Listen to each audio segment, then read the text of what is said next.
Ferret pushed his cleaning cart through the crystalline corridors of the Zixter Imperial Palace, his worn boots making soft, squeaking sounds against the luminescent floor. For 3 cycles, he had worked here in silence, mopping floors and emptying waste receptacles, while the galaxy's most powerful beings discussed matters of war, peace, and empire. No one noticed the human janitor. No one ever did. The Zixter were a proud species, towering beings with 4 arms and skin that shimmered like oil on water. They had conquered 17 star systems and commanded fleets that could glass planets. To them, humans were a curiosity, a young species barely worthy of acknowledgement. Ferret had learned this quickly when he'd taken the job through the Galactic Labor Exchange. He needed the credits to send home to Earth, to his sister Maya, who was studying xenobiology at the Sol Station Academy. Another day, another deck, Ferret muttered to himself in English, a language none of the palace staff understood. He liked it that way. Invisibility had its advantages.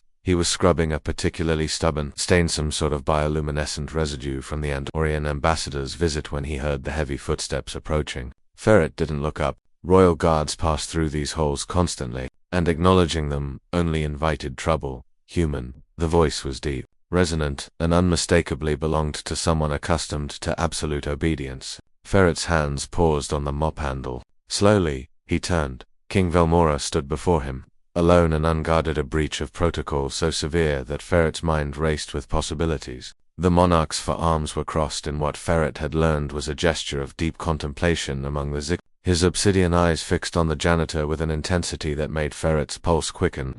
"Your Majesty," Ferret said, lowering his gaze respectfully, "I apologize if I've disturbed you. I can return later." "No." Velmora's primary right hand rose, a gesture for silence. "I have a question for you, human, and I require honesty, not flattery." Ferret straightened slowly, gripping his mop like a lifeline. "Of course, Your Majesty." The king moved to the nearby observation window, which displayed the swirling nebula that cradled the Zixter homeworld. "You clean these halls every rotation. You hear things. You see things. Tell me, human, what do you observe about my court?" The question hung in the air like a trap waiting to spring. Ferret's mind raced through 1,000 possible responses, each more diplomatic than the last. But the king had asked for honesty. "Your advisors fear you," Ferret said quietly, "but they don't respect you." The silence that followed was deafening. Ferret wondered if he'd just signed his own death warrant. Then, surprisingly, King Velmora laughed, a sound like thunder rolling across mountains. "Continue." Emboldened, Ferret set down his mop. "They tell you what you want to hear, not what you need to know. General Caxter reports victory margins that are ... inflated. Lord Treasurer Pixexon hides the true cost of the fleet expansion. And your son, Prince Vordal, is gathering supporters for a challenge to your throne. You know this from cleaning floors." Velmora's tone was unreadable. "I know this from being invisible," Ferret replied. "People speak freely around those they don't see. On Earth we have a saying, the walls have ears. In your palace, the janitor has ears." The king turned fully toward him now, all 4 arms on. "Why tell me this? You risk execution for such accusations." Ferret met the alien monarch's gaze for the first time. "Because I'm sending money home to my sister. She's brilliant, going to be a xenobiologist. But if this empire collapses into civil war, the trade routes close, the academies shut down, her future ends." He paused. "And because ...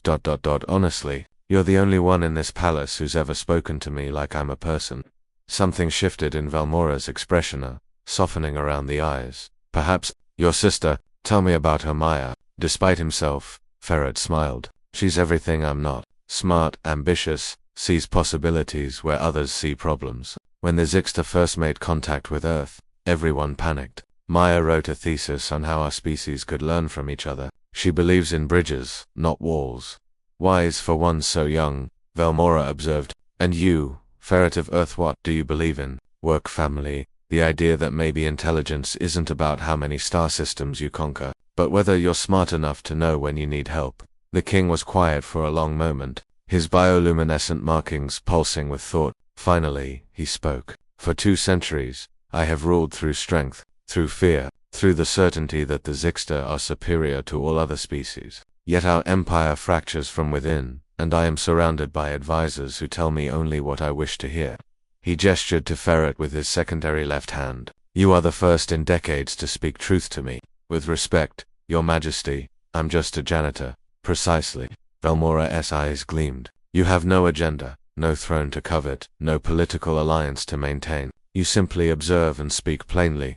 He made a decision that seemed to surprise even himself. I am creating a new position in my court. Royal Observer, your task will be to move through this palace, to listen, to watch, and to report to me directly without filter, without fear.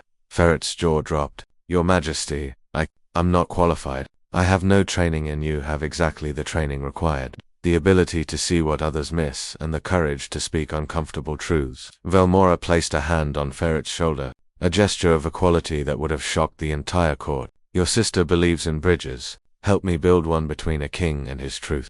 2 cycles later, Ferret stood in the royal council chamber, no longer invisible, no longer silent. He wore simple clothes, carried no titles, but when he spoke, the king listened. General Caxtha had been demoted for his false reports. Lord Treasurer Pixexon was undergoing investigation, and Prince Vordal had been called to his father for a long, honest conversation about leadership and legacy. That evening, Ferret sent a message home to Earth, to the dormitory where Maya studied late into the night. Dear Maya, he typed, remember when you said that sometimes the greatest power comes from being underestimated? You were right. Humans might not have the biggest ships or the strongest weapons, but we have something else. We pay attention. We notice, we understand that wisdom doesn't come from conquest, it comes from listening to the person everyone else ignores. I think the galaxy is starting to learn that. Love, your janitor, brother. Outside the window, the nebula swirled in shades of purple and gold, and somewhere in the vast palace, a cleaning cart sat abandoned in a corridor, reminder that sometimes the smallest voices carry the greatest truths.